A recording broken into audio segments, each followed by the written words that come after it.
Assalamualaikum warahmatullahi wabarakatuh. Sampurasun. Wilujeng enjing pamirsa, patepangde sareng simkuring Ayu Rosmiati dina acara Warta Sunda. Dina danget ieu simkuring bade ngandugikeun hiji warta ngeunaan bencana alam nyaeta banjir anu aya di kota Jakarta.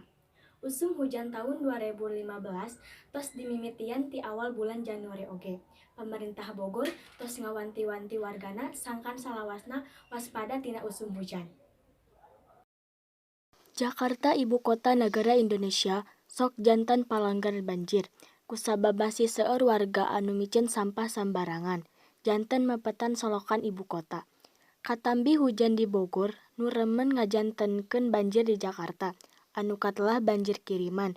Dina detik ieu hujan masih keneh turun sangkan jadi luhur jeung gede. Mobil jeung imah warga oge milu titeuleum ku banjir. Jadi, warga kudu waspada.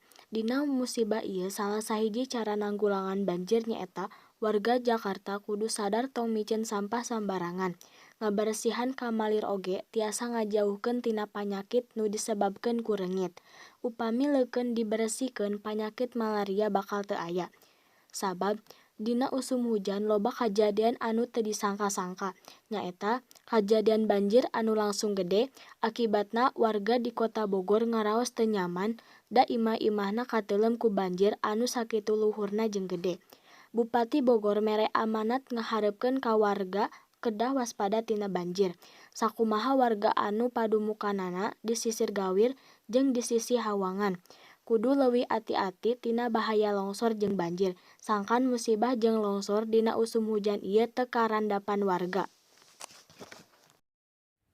Pamirsa, dupina sakitu bae warta anu tiasa ku simkuring didugikeun. Mudah-mudahan aya manfaatna. Amit mundur amit mungkur. Wassalamualaikum warahmatullahi wabarakatuh.